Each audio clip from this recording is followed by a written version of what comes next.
Baik, terima kasih pemirsa, masih di Damai Indonesiaku, masih tinggal satu segmen lagi untuk tanya jawab di tema siang hari ini, rahasia ditutup atau dibuka.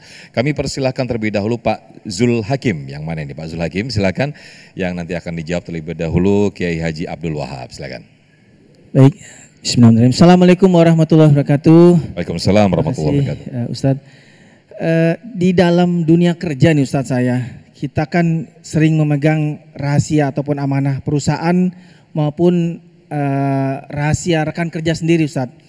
Nah, kadang ketika ada seseorang rekan kami misalnya akan dipromosi, lalu pimpinan kami menanya kepada kita nih, ya kan, apa kekurangan dia, apa kelebihan dia. Kalau kelebihan dia kita gampang jawabnya Ustadz, tapi kalau kekurangannya nih, ya jadi mohon. Ini yang saya kadang-kadang jadi jadi sulit jadinya Ustadz. Kira-kira bagaimana menghadapi ini Ustadz? Terima kasih. Wassalamualaikum warahmatullahi wabarakatuh. Waalaikumsalam warahmatullahi wabarakatuh. Mau dijawab kekurangannya nanti matiin teman ya, begitu ya Pak Zul. Silakan Yai Suwarno. Saya di sini aja dah. Udah capek ya. Mau capek, mau jag-majig mulu. Lagunya tengel kayak Ingus.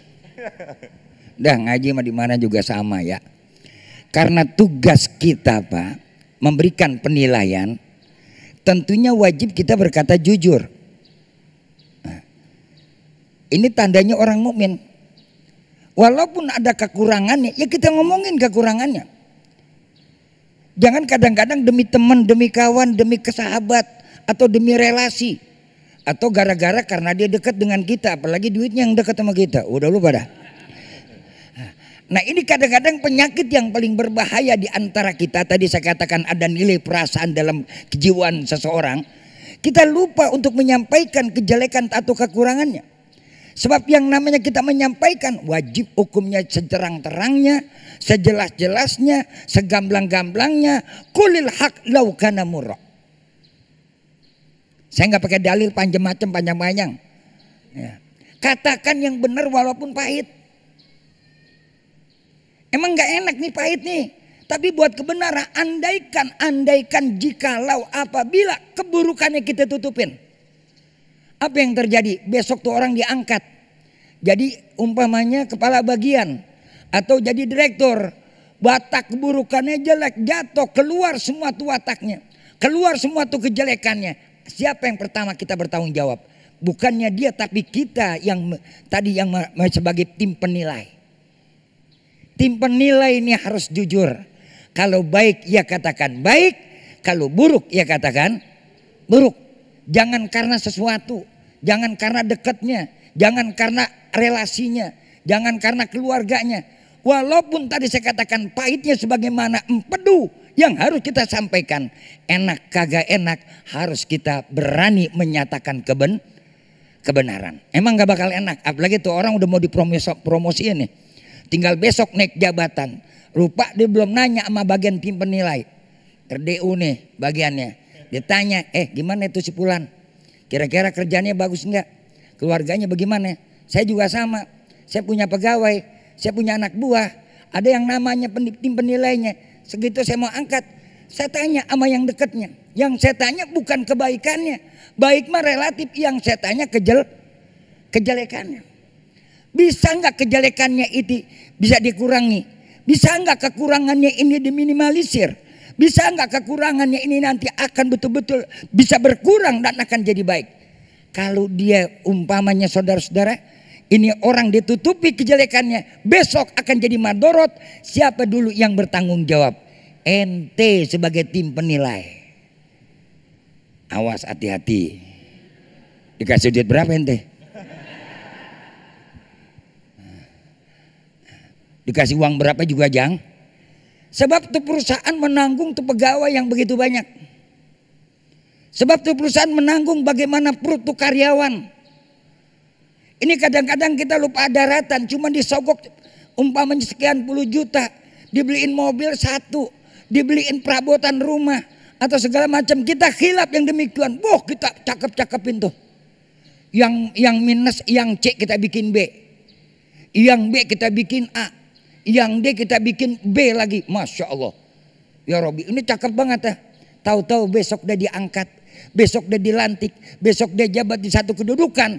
Ketika dia nanti melakukan kejahatan, maka kebagian dosanya terus menerus sama kita. Man a'ana ala maksiatin walau bisetri kalimatin kanat lahu syarikan finnar. Termasuk kita adalah orang yang bersekutu dengan orang yang melakukan kejahatan. Ih, ini barang serem-serem dikit ini. Ini kalau dunia di Indonesia kayak begini Pak, aman, aman, koruptor kagak ada, bajingan habis, KPK tidur, polisi istirahat. Ini kan gara-gara pada mata duitan semua. Hubbud dunya wa karahiyatil maut. Karena manusia udah kebangetan cinta dunia dan takut dia mati. Akibatnya apa? Dia lupa daratan, dia pikir hidup akan selamanya. Dia pikir hidup akan abadi. Padahal kematian mendatangi dia setiap saat.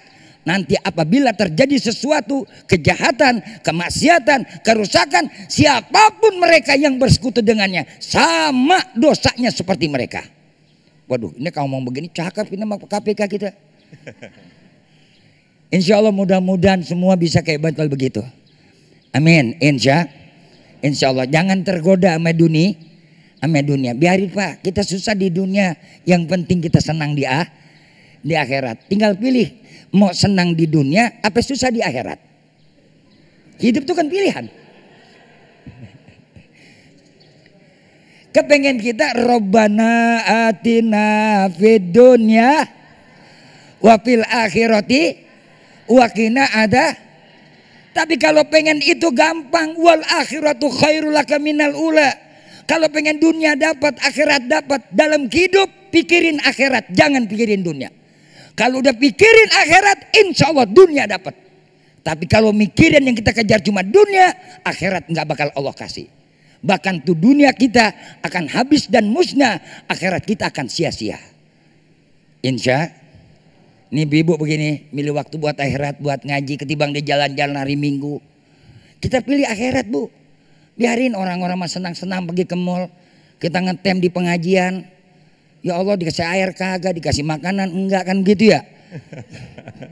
Tapi karena akhirat yang kita dapat, yang kita pilih, insya Allah dunia juga dapat.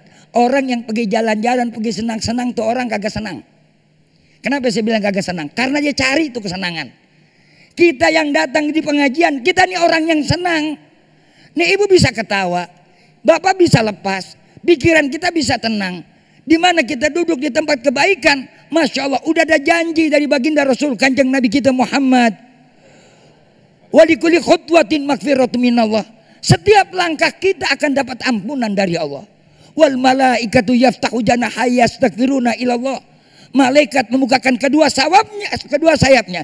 Ketika kita duduk di satu majlis ilmu, Masya Allah apa yang Allah kasih kepada kita. Yastaghfiruna ilallah. Itu malaikat mengampuni dosa kita kepada Allah Subhanahu wa ta'ala. Masya Allah, amin, amin ya rabbal alamin. Enak apa enak? Enak apa enak? Karena milih apa itu? Akhirat. Baik. Insya Allah. Insya Allah, terima kasih Kiai Haji Sumarno. Tapi ini tadi dikasih makan minum kan Bu ya? Dikasih tuh ya.